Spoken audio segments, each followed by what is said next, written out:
नमस्कार, India news देख रहे हैं आप, आपके साथ मैं हूं आयुष सूर्यवंशी और वक्त हो चला है फटाफट खबरों का।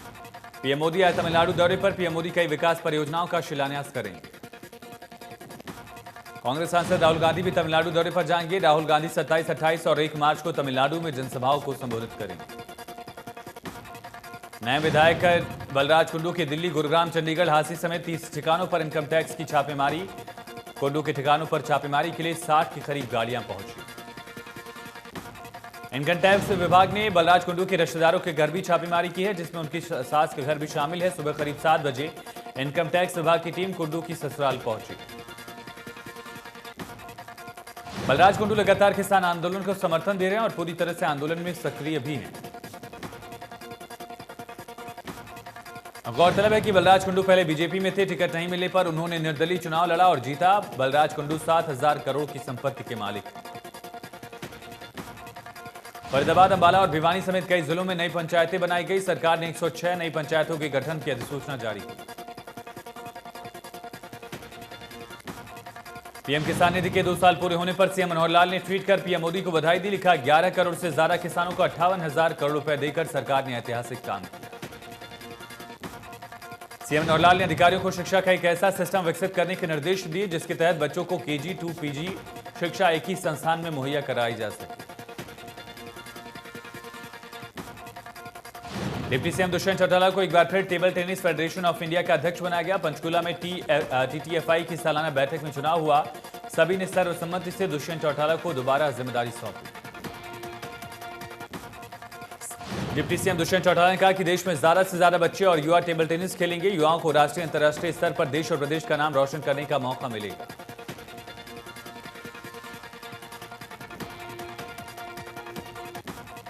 हरियाणा मानवाधिकार आयोग की चेयरपर्सन सेवानिवृत्त न्यायमूर्ति एसके मित्तल ने कहा, मौलिक अधिकारों का जहां जहां हनन होता है वहीं मानवाधिकारों का उल्लंघन होता है।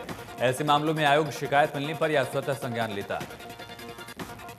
पिछले 1 साल के दौरान आयोग द्वारा 3,218 मामलों का निपटारा किया गया, जिनमें 38 मामले स्वतः संज्ञान के थे और पीड़ितों को 56,94,000 रुपए का मुआवजा दिलवाया गया। चरखीदारी जिले के चरखी गांव के किसान ओम प्रकाश ने अपने खेत में खड़ी गेहूं की फसल पर ट्रैक्टर चलाकर बर्बाद कर दिया। किसान ने 5 एकड़ गेहूं में बिजाई कर रखी थी। 3 कृषि कानूनों के विरोध स्वरूप उसने 4 एकड़ में खड़ी गेहूं की फसल ट्रैक्टर चलाकर खत्म कर दी। 1 एकड़ जमीन पर आज ट्रैक्टर चलाकर फसल बर्बाद करने की बात कही है।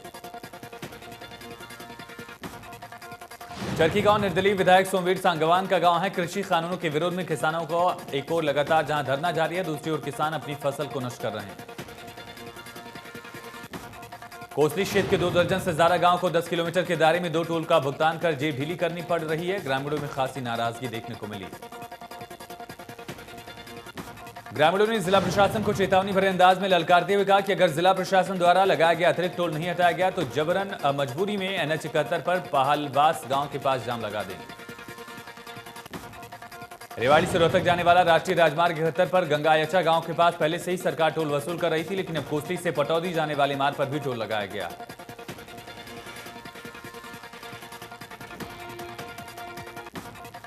इनेलो के पूर्व विधायक अभय चौटाला ने केंद्र और हरियाणा की सरकार पर तंज कसा। केंद्रीय कृषि मंत्री नरेंद्र तोमर की भीड़ से कानून नहीं रद्द होने के बयान पर पलटवार करते हुए कहा कि भीड़ ने ही देश को आजादी दिलाई। उन्होंने कृषि मंत्री नरेंद्र तोमर पर जवाबी हमला बोलते हुए कहा कि तोमर अभी भी आरएसएस के दफ्तर से बाहर नहीं निकले हैं। साथ ही उन्होंने चुनौती देते हुए कहा कि अगर कृषि मंत्री नरेंद्र सिंह तोमर में दम है तो हरियाणा या पंजाब का दौरा करके दिखाएं। अभय चौटाला ने भूपेंद्र सिंह हुड्डा पर हमला बोलते हुए कहा कि भ्रष्टाचार के खिलाफ सरकार को उन्होंने करीब 4 साल पहले रिपोर्ट दी थी। उसमें सीएम मनोहर लाल ने भूपेंद्र हुड्डा के खिलाफ कार्रवाई करने का आश्वासन दिया था, लेकिन अब तक कार्रवाई नहीं हुई। कांग्रेस के कद्दावर नेता अशोक अरोड़ा की अगुवाई में कृषि कानूनों को वापस लेने, एमएसपी लागू करने और बढ़े हुए पेट्रोल डीजल की कीमतों के विरोध में प्रदर्शन। महिलाओं ने भी बढ़ चढ़ कर लिया हिस्सा। घरेलू गैस सिलेंडर को लेकर महिलाएं घर से बाहर निकली। गैस सिलेंडर सिर पर रखकर प्रदर्शन किया। केंद्र सरकार के खिलाफ नारे लगाए।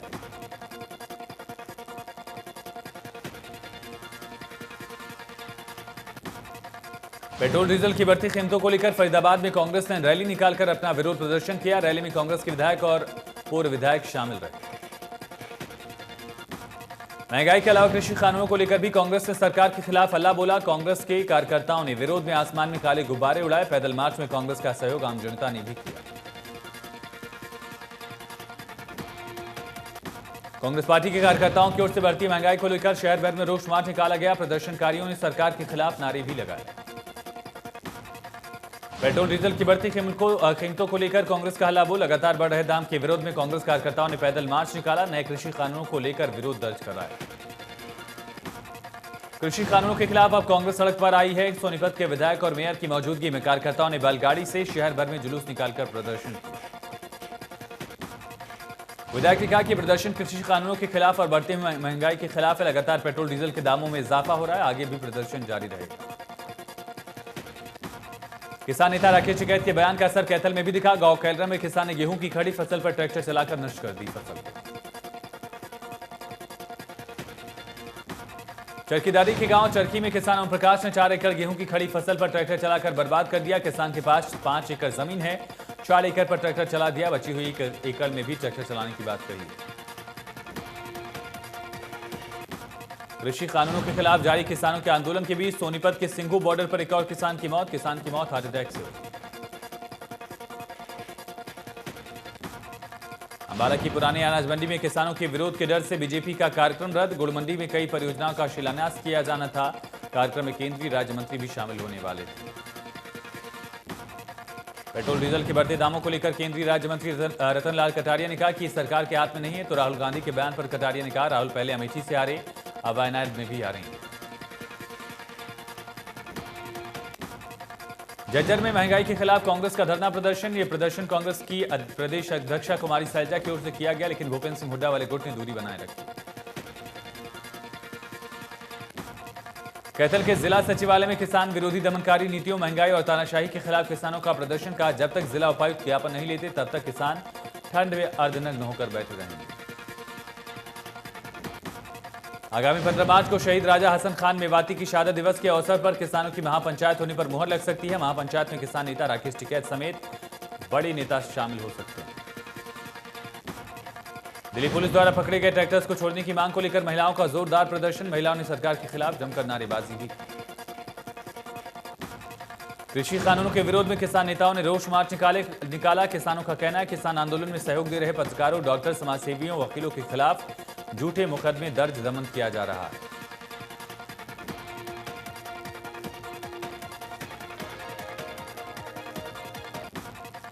संयुक्त किसान मोर्चा के आह्वान पर यमुनानगर में किसानों ने जिला उपायुक्त को ज्ञापन सौंपा, जिसमें उन्होंने कहा, बेकसूर किसानों को तंग न किया जाए।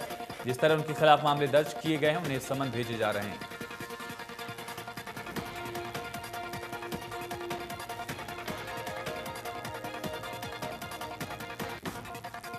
पलवल में कांग्रेस ने महंगाई के साथ कृषि कानून के विरोध में विशाल जुलूस निकाला। कांग्रेस पार्टी के जिला प्रभारी जगदेव सिंह मलिक के नेतृत्व में निकाला गया जुलूस।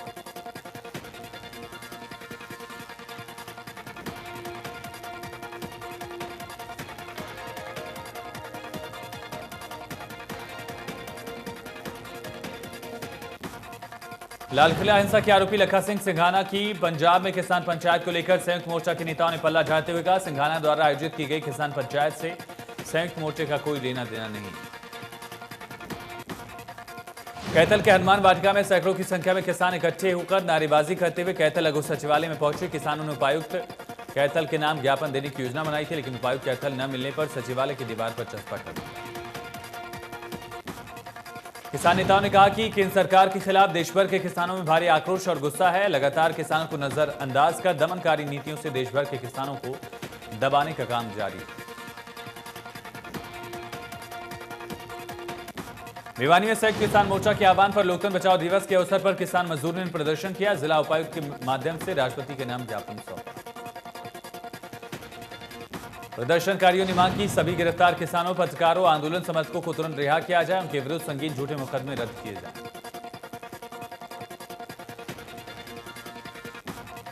गुरुग्राम में गृहमंत्री अनिर्वित चेकअप के लिए पहुंचे, जहां उन्होंने गुरुग्राम विधायक सुधीर सिंगला से मुलाकात की। फरीदाबाद मेयर से बदसलूकी मामले में निगम के एसडीओ पर गाज गिरी। रिपोर्ट के बाद निलंबन के आदेश। शौचालय की बदहाली का मुद्दा उठाने पर मेयर से दुर्व्यवहार करने का आरोप। खेल मंत्री संदीप सिंह से मिले दिव्यांग खिलाड़ियों ने भेदभाव का आरोप भी लगाया। उन्होंने पदक विजेताओं के लिए अलग अलग पॉलिसी का विरोध किया। खिलाड़ियों ने नई पॉलिसी पर नाराजगी जताई। समस्याएं सुनने के बाद खेल मंत्री ने खिलाड़ियों को आश्वासन दिया कि एक कमेटी बनाकर खिलाड़ियों को शामिल करेंगे। इसके साथ ही उन्होंने खेल पॉलिसी को लेकर सीएम से बात करने की भी जानकारी दी। जेल मंत्री रणजीत चौटाला ने कहा कि बाकी राज्यों की तुलना में हरियाणा की जेल काफी सुरक्षित है। हरियाणा की जेलों से कैदियों का भागना संभव नहीं, जबकि दूसरे राज्यों की जेलों से कैदी भाग जाते हैं और सुरंग खोदने की घटनाएं सामने आती हैं। हरियाणा सरकार ने लोगों को ऊर्जा बचत के लिए जागरूक करने के मकसद से ऊर्जा संरक्षण वैन चलाने का फैसला लिया, जो पूरे प्रदेश में घूमकर लोगों को बिजली बचत के तरीके के बारे में जागरूक करेगी।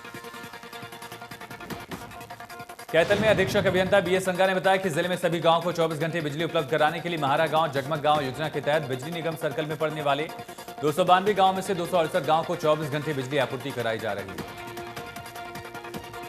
ताकि बाकी रहे 24 गांवों को 24 घंटे बिजली आपूर्ति करने के लिए विभाग द्वारा कार्य जारी है। जल्द ही लक्ष्य प्राप्त कर लिया जाएगा। जगमग योजना से जहां लोगों को 24 घंटे बिजली आपूर्ति प्राप्त हुई है, वहीं बिजली विभाग का लाइन लॉस भी कम हुआ।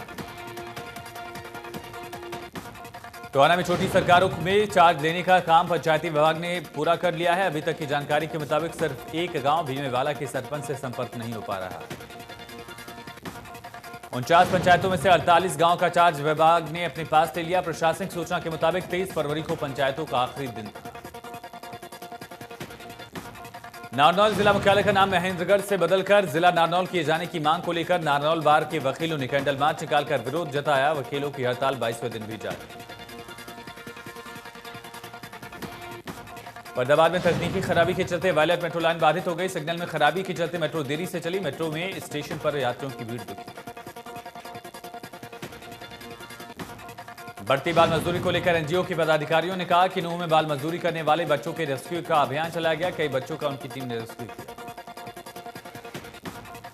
एनजीओ का मानना है कि बाल मजदूरी के पीछे गरीबी सबसे बड़ी वजह है। इसके अलावा स्कूल बंद थे। लॉकडाउन में बच्चों को माता पिता का रोजगार छिन जाने की वजह से काम करने को मजबूर होना पड़ा। भिवानी में सरकार ने पीलिया और काला पीलिया पर काबू पाने के लिए 2018 में national viral hepatitis control programme शुरू किया था। देश भर में इस ढांचे को मजबूत करने के लिए सरकार ने echo platform extension of community health care outcome programme शुरू किया। हरियाणा देश का पहला ऐसा राज्य है जहां साल 2013 में काला पीलिया की रोकथाम के लिए निःशुल्क जीवन रेखा स्कीम शुरू हुई। इसकी सफलता को देखकर सरकार ने 2018 में इसे देश में लागू किया।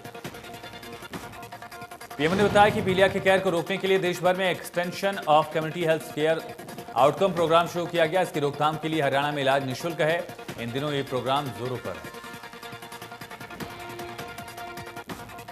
पंचकुला के एसपी अपार्टमेंट सेक्टर 20 में ईडब्ल्यूएस कोटी के तहत फ्लैट न मिलने को लेकर लोगों ने डीसी पंचकुला को ज्ञापन सौंपकर मांग की है कि जल्द से जल्द फ्लैट दिया जाए।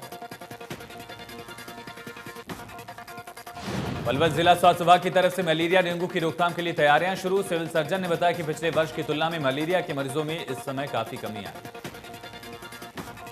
सिविल सर्जन ने बताया कि इस साल स्थिति नियंत्रण में है। मलेरिया प्रभावित क्षेत्रों के 54 गांव में पहले राउंड और दूसरे राउंड का स्प्रे का काम पूरा। तालाबों में गंबुजिया मछली डाली जा रही है और जो मलेरिया और डेंगू के लार्वा खा जाती है। फरीदाबाद में होटल में संदिग्ध परिस्थितियों में युवक की मौत के मामले में जानकारी मिलने के बाद पुलिस पहुंची। शव को पोस्टमार्टम के लिए भेजा। पुलिस के मुताबिक कोट फरीदाबाद का रहने वाला था। शख्स दिल्ली की रहने वाली एक युवती के साथ कमरा बुक कराया था, लेकिन युवती घटना के बाद से गायब हो गई। पुलिस के होटल में लगे सीसीटीवी कैमरों को खंगाल रही है। फरार युवती की तलाश जारी है।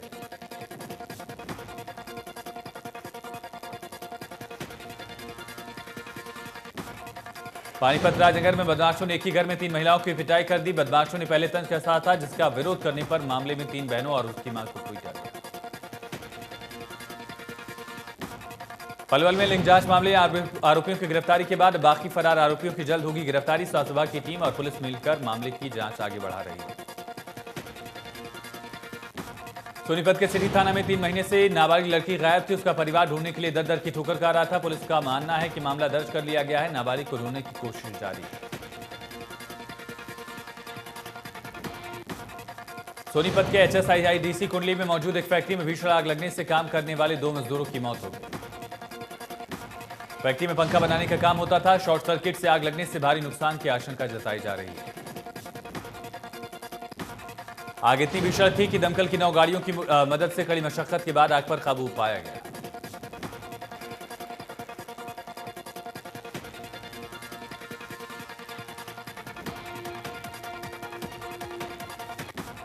फरीदाबाद में साइबर सेल की टीम ने चोरी के 26 फोन रिकवर करके लोगों को वापस लौटाया। अपने फोन पाकर लोगों में भी खुशी दिखी, पुलिस का धन्यवाद।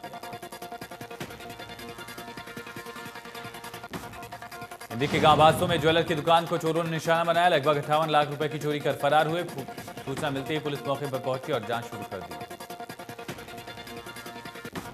जज्जर के बहादुरगढ़ में लूट के इरादे से पहुंचे गिरफ्तार 2 आरोपियों का पंजाब कनेक्शन पर आईजी संदीप खेरवार ने कहा कि वो नहीं जानना चाहते कि उनका कनेक्शन कहां से है। उन्होंने कहा कि पुलिस अपना काम करे, पुलिस की नजर में वो केवल अपराधी है। करनाल के गांव संगा में ढाबा संचालक के ऊपर 4 युवकों ने तेजधार हथियार से हमला कर दिया और 35,000 रुपए लूट कर फरार हो गए। साथ ही दुकानदार का मोबाइल और सोना भी छीनकर फरार हो गए। पुलिस मौके पर पहुंची और गांव के ही 4 लोगों के खिलाफ मामला दर्ज कर लिया है। पुलिस मामले में आगे जांच शुरू कर चुकी है। चारों आरोपी फरार हैं।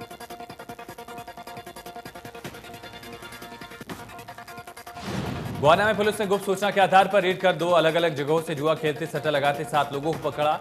44,000 रुपए की रकम भी बरामद की।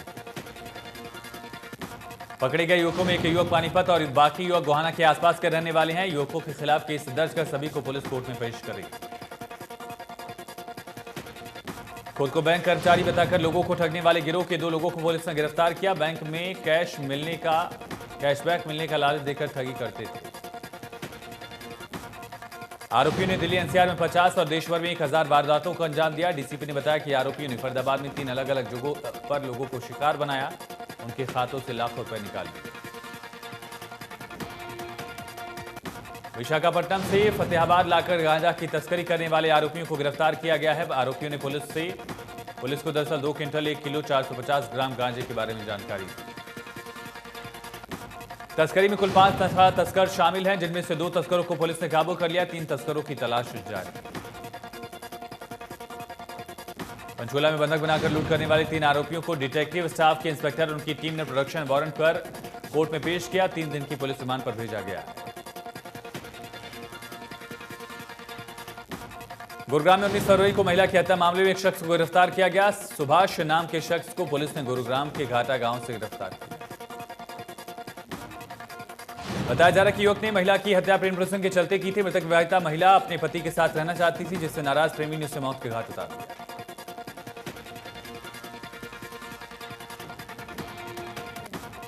जिनमें आईटीआई निदेशक ने फांसी का फंदा लगाकर खुदकुशी की। मृतक गांव ढांडा खेड़ी का रहने वाला था। परिजनों ने मृतक को मानसिक तौर पर परेशान बताया।